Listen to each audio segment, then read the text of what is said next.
வங்கதேச பிரதமர் பதவியிலிருந்து விலகிய ஷேக் ஹசீனா இந்தியா வந்தடைந்ததாக தகவல். டெல்லியிலிருந்து லண்டன் செல்ல உள்ளதாக தகவல்.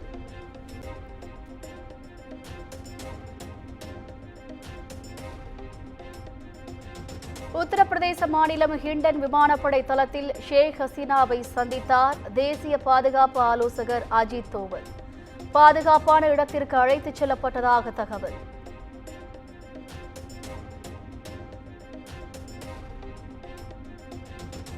வங்கதேசத்தில் இடைக்கால ஆட்சியை நடத்த திட்டமிட்டு வருவதாக ராணுவ தளபதி அறிவிப்பு. ஊரடங்கு அவசர நிலை எதுவும் தேவையில்லை, இரவுக்குள் நிலை கட்டுக்குள் கொண்டுவரப்படும் எனவும் தகவல்.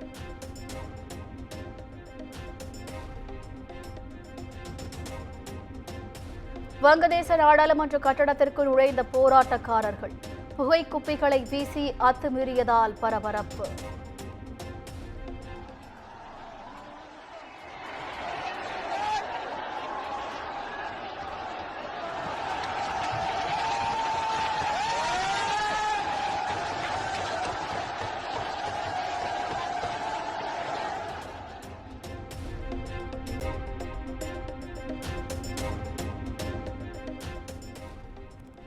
கோனோபோபனில் உள்ள ஷேக் ஹசீனாவின் மாளிகையை சூறையாடிய மக்கள்.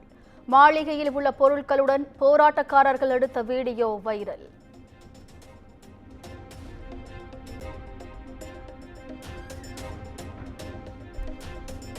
ஷேக் ஹசீனா தனது தங்கை ரேகன்னாவுடன் வங்கதேசத்திலிருந்து புறப்பட்ட காட்சிகள் வெளியீடு.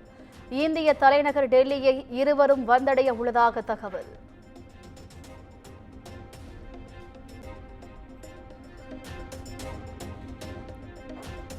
மேற்கு வங்க மாநிலம் கொல்கத்தா அருகே இந்திய வங்கதேச எல்லையில் பாதுகாப்பு அதிகரிப்பு. பதற்றத்தை தணிக்கும் வகையில் நடவடிக்கை என அறிவிப்பு.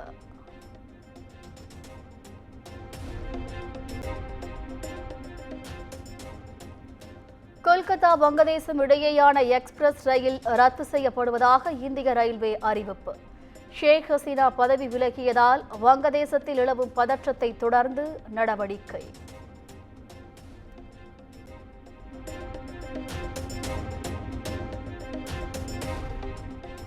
அரசின் வன்முறையால் வெளியேறிய வங்கதேச மக்கள் இந்திய வங்கதேச எல்லை வழியே மீண்டும் நாட்டுக்கு திரும்புகின்றனர். மேற்கு வங்கத்தின் ஜல்பைகுரியில் உள்ள எல்லையில் குடும்பத்துடன் சென்றனர்.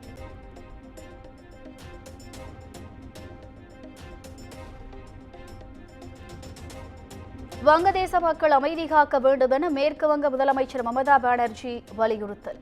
வங்கதேச சூழல் குறித்து மத்திய அரசு எடுக்கும் முடிவுக்கு துணை நிற்போம் என்றும் உறுதி.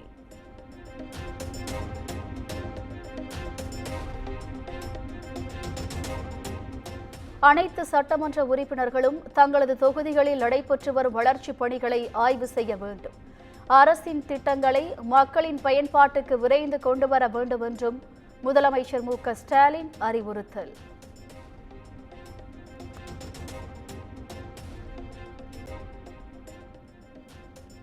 தமிழ்நாடு உயர்கல்வி மன்றம் வழங்கிய பாடத்திட்டங்களைத்தான் பல்கலைக்கழகங்கள் பின்பற்ற வேண்டுமென அமைச்சர் பொன்முடி திட்டவட்டம். ஒரே மாதிரியான கால அட்டவணையையும் பாடத்திட்டங்களை கொண்டு செயல்பட வேண்டும் எனவும் துணைவேந்தர்களுக்கு அறிவுறுத்தல்.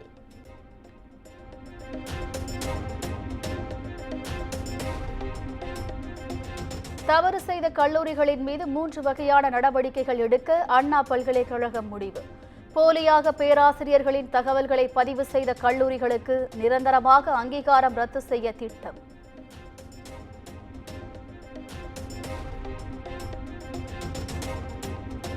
விரைவில் ஊராட்சிகளை மாநகராட்சிகளுடன் இணைக்கும் பணி தொடங்கும்.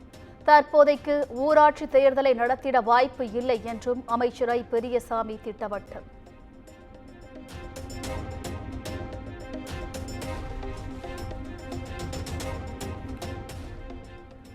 தமிழக பாஜக தலைவர் அண்ணாமலை அழைத்துச் சென்ற மீனவ பிரதிநிதிகள் டெல்லியில் வெளியுறவுத்துறை அமைச்சர் ஜெய்சங்கருடன் சந்திப்பு.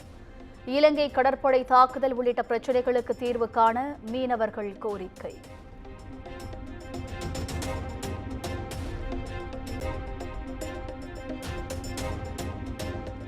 ஆம்ஸ்ட்ராங் கொலை வழக்கில் கைதான 5 பேருக்கு போலீஸ் காவல்.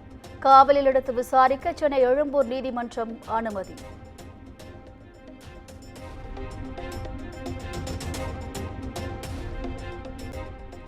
முதலமைச்சர் மு.க.ஸ்டாலின் குறித்து அவதூறாக பேசியதாக தொடரப்பட்ட வழக்கை ரத்து செய்ய கோரிக்கை. முன்னாள் அமைச்சர் சி.வி. சண்முகம் தாக்கல் செய்த மனு மீதான தீர்ப்பை ஒத்திவைத்தது சென்னை உயர்நீதிமன்றம்.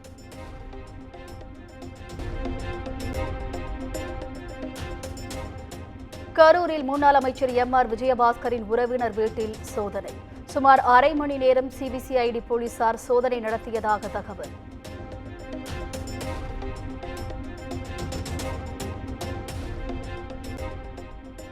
தஞ்சையில் பாதாள சாக்கடை சரி செய்யும் பணியின் போது மண்ணில் புதைந்த 2 தொழிலாளர்கள். ஒரு தொழிலாளரை தீயணைப்புத் துறையினர் மீட்ட நிலையில் மற்றொருவர் பரிதாபமாக உயிரிழப்பு.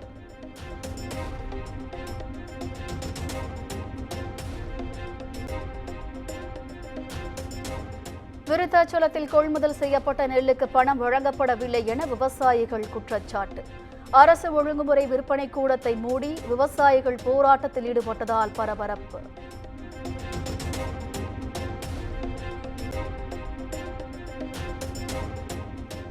பழவேற்காட்டில் வெளி மாவட்ட மீனவர்களால் நடுக்கடலில் மீனவர்கள் தாக்கப்பட்ட விவகாரம். தாக்குதல் சம்பவத்தை கண்டித்து கடையடைப்பு போராட்டம் நடத்தியதால் பரபரப்பு.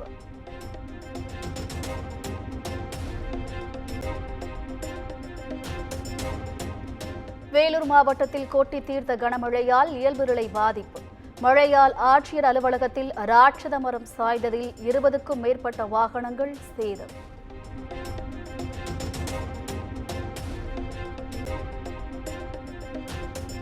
யூடியூப் சேனல்களை முறைப்படுத்த உரிய நடைமுறைகளை வகுக்க கோரிய வழக்கு.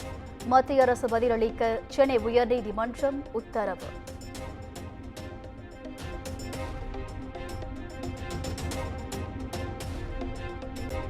சென்னை மீஞ்சூர் வண்டலூர் சாலையில் பொதுமக்களுக்கு அச்சுறுத்தம் ஏற்படுத்தும் வகையில் தாறுமாறாக ஓடிய சொகுசு கார்கள்.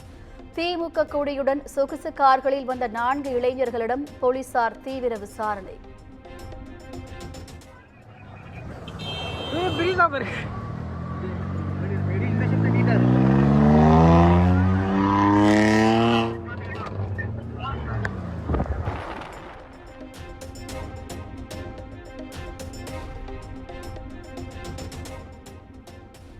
கேரள மாநிலம் வயநாடு நிலச்சரிவில் சிக்கி உயிரிழந்தோர் எண்ணிக்கை 402ஆக உயர்வு. 7வது நாளாக மீட்புப் பணிகள் தீவிரமடைந்துள்ள நிலையில் மேலும் உடல்கள் கிடைக்கலாம் என அச்சம்.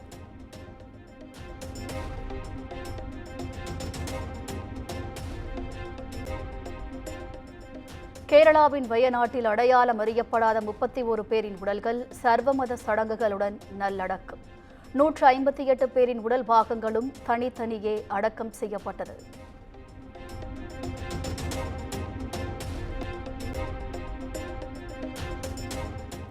இஸ்ரேல் மீது ஈரான் தாக்குதல் நடத்த ஆயத்தமாகி இருப்பதாக அமெரிக்கா எச்சரிக்கை. G7 நாடுகளுடன் அமெரிக்கா அவசர ஆலோசனை.